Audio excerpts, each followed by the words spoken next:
Welcome back to the Red Truck Woodshop. My name is Tim. Today I'm going to be making a basket that looks like a red truck. I made a prototype here that is approximately 16 inches long, 9 inches wide, has a lattice work for the basket there, and has other key features. There's lots that I like about this. There's a few things that I don't like. I like that I used carriage bolts to make the hubcaps. I like the windows painted on. I like the rail. I like the little fenders painted on grill. What I don't like is I cut a hole in this side for the window, and I just don't like the cut hole for the window. So I'm going to leave that one out. I'm also planning on putting some stickers on it, and the stickers are going to be from my daughter's gardening channel. She has a YouTube channel, Oxheart Gardening, and I'm making the basket for her to use, as well as I'm making a second basket for her to give away to one of her followers. I had a bunch of cedar left over from making the shutters, and I decided that would be the perfect material. It was not consistent in thickness, and as you could see there, I had some with paint on it, and so I planed them all down to a nice even thickness to start with. I then took them over to the table saw and ripped them to a rough width. You'll notice that I did not joint any edges here, and that's not really needed on this. Instead, what I did was rip them to the rough width, and then I came back and flipped them around and cut them to the final width. With all the boards cut to the appropriate width, I then went over to the miter saw and cut them to length. Once again, this is just an approximate length for these pieces because these are going to be the sides of the truck, which will be cut out with the bandsaw. Then I went to cut a dado in the bottom piece that holds the basket weave. The dado is only the width of the saw blade because the basket weave pieces are going to be very thin. With the pieces cut to the appropriate lengths and widths, I proceeded to lay out the shape of the truck on the side pieces. It took a little bit of figuring and measuring and remembering what I did on the last one. Then I did something unique. I took and I screwed two pieces to each other. The reason I screwed the two pieces to each other is because when I run them through the bandsaw, then they will be identical to each other. So I'll have a left side and a right side identical to each other. Now I know what you're thinking. You're thinking, wait a minute, Tim. You're putting holes in your boards. Well, yes, I am, but I'm putting them in the right spot. The place I chose to screw them together is where the wheels will be. So when you put the wheels on, you won't see the holes where the screws were. Then I set up the disc sander to do the final little trim to get right up to the line that I had drawn, get the appropriate curves, etc. on the truck sides itself. Unfortunately, the disc sander can't reach some of the places that I needed to sand, and so I set up the drum sander to sand the inside curves and whatnot as I needed to there. Then it was on to making the wheels. I used a 2-inch hole saw and the drill press to cut the wheels out of a thin piece of cedar. Now I did choose to drill these from both sides so that I had a better looking edge on the wheel and no tear out on the backside, as well as I put a secondary board underneath and I set up a stop so that I could have everything in the correct position. The hard part here is getting that darn piece out of the hole saw. If anybody has a better way to get pieces out of a hole saw, let me know. Off camera I made some pieces for the fenders. I cut them to length and width, and once again using the 2-inch hole saw, I cut a hole in the middle of them. Then I sanded the inside of the hole. At this time it was the easiest way to do it. With the pieces sanded, I took them to the miter saw and cut them in half to get 2 fenders from one piece. I set up stop blocks on my miter saw and a zero clearance fence so that I could cut these as safely as possible.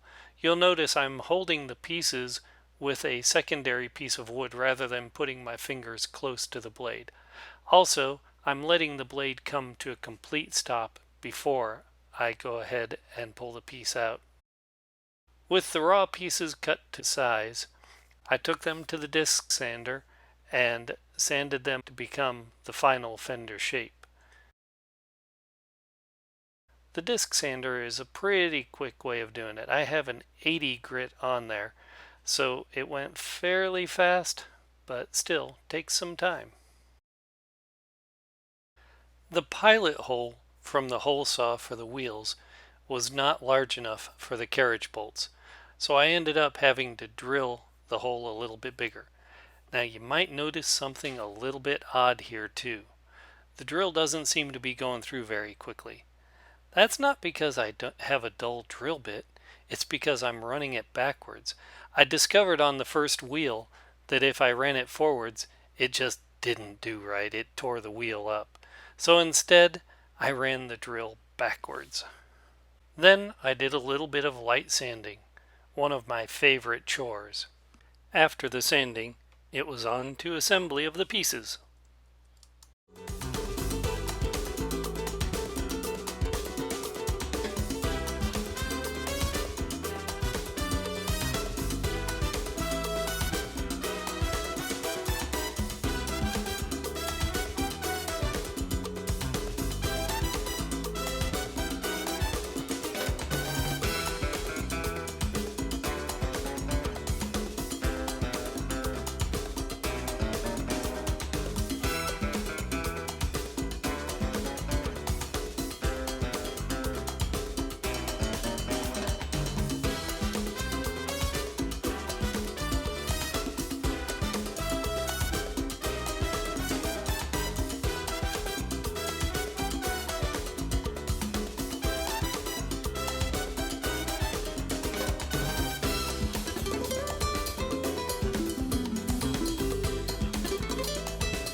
After the glue dried, I sanded the front of the trucks with a nice curve on them.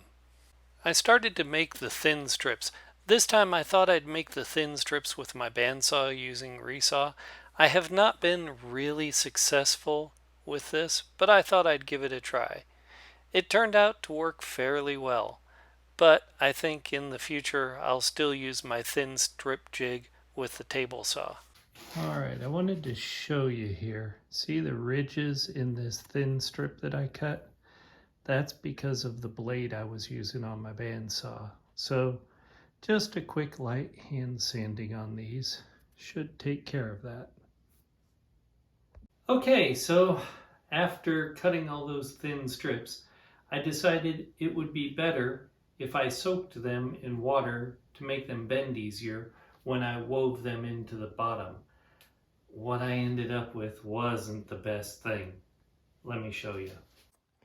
So here's what I ended up with. It didn't turn out near as nice as I had hoped. I learned I'm not a weaver. You can see right here, this one actually broke on me. And after thinking about it, I realized my mistake. And when you see the final product, you'll understand what the mistake was. But for now, I'm going to disassemble these, soak them in water again, and try a re-weave. So I've soaked my strips of wood again.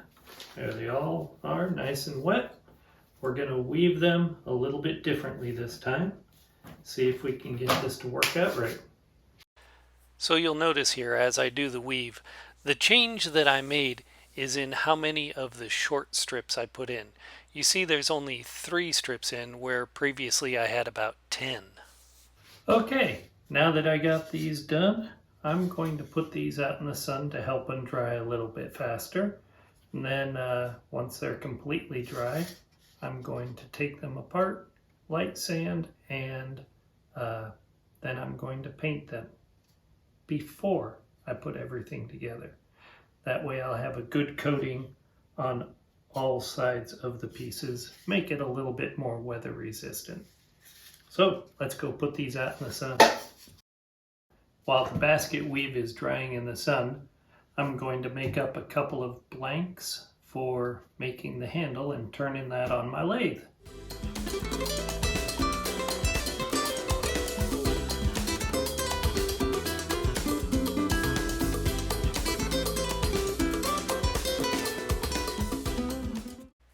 Now I left the square ends on purpose so that I could set this in my drill press and have a reference face to drill against so that my holes would meet up. My drill bits were not long enough to go all the way through, so I had to drill from one end and then flip it over and drill from the other end. It worked out pretty good. After cutting the square ends off, I needed to sand the ends of this. I didn't have a really good way of doing it, so I just decided, I'll do it by hand. The basket weave had dried in the sun, so I disassembled it and discovered I needed to do just a little bit more light sanding, so I sanded them just a little bit here and there. Then I took them out to be painted.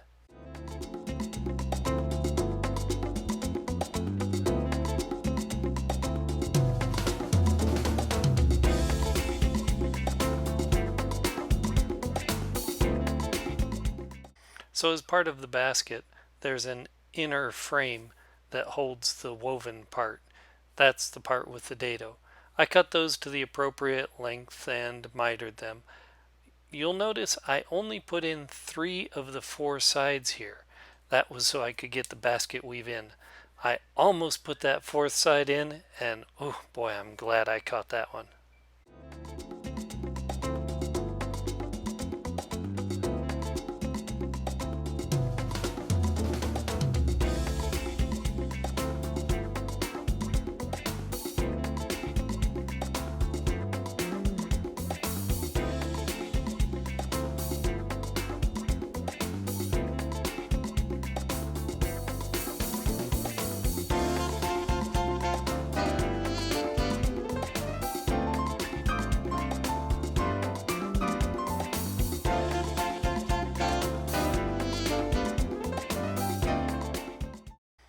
The glue had dried on the small pieces, the paint had dried on the basket weave, so I started putting the basket weave together.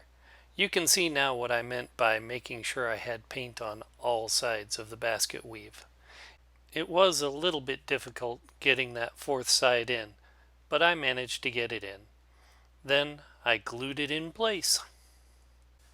And the glue I used, if you hadn't noticed, is Titebond 3 for wet conditions.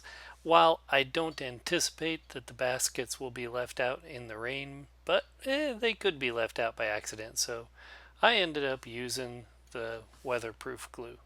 Okay, well, I got the bottoms of the baskets put in, looking pretty nice, but then my wife made a suggestion. She said, check and see if it'll hold a basket of harvest, whatever harvest. And I did. I started looking and yeah, that's kind of flexible. So hopefully you can see how flexible this is. Turn it just about like that. So I'm thinking I might have to reinforce this. Right, so I got my truck set up on blocks. The irony of that, a truck up on blocks, no wheels. Okay, I got my truck set up on blocks, and I'm gonna just start loading my potatoes. 1,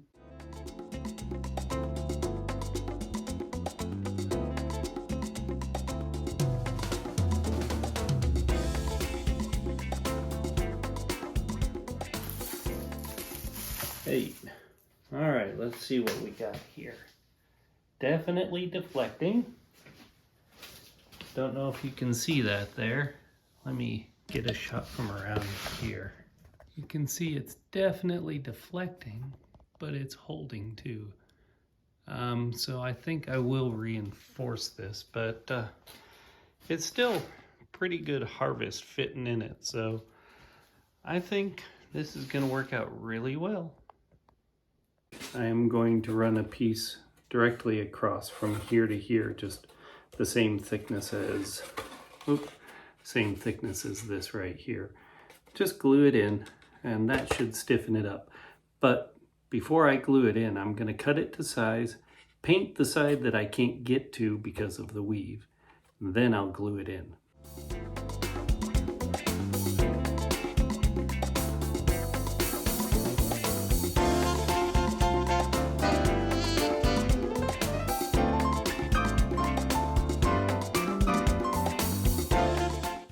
wanted to show, on my prototype I was having trouble with the wheels not sticking when I glued them.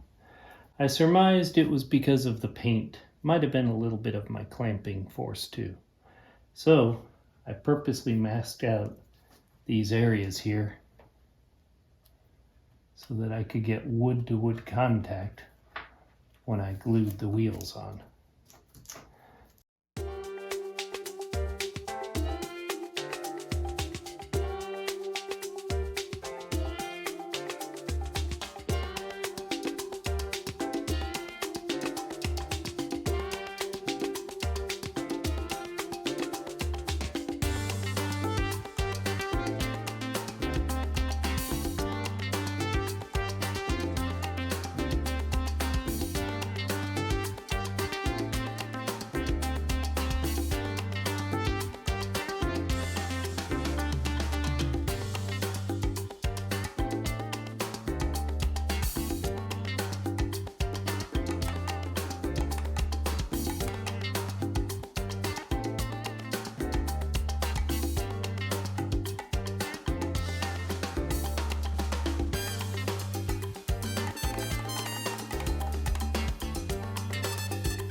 Time to put some stickers on.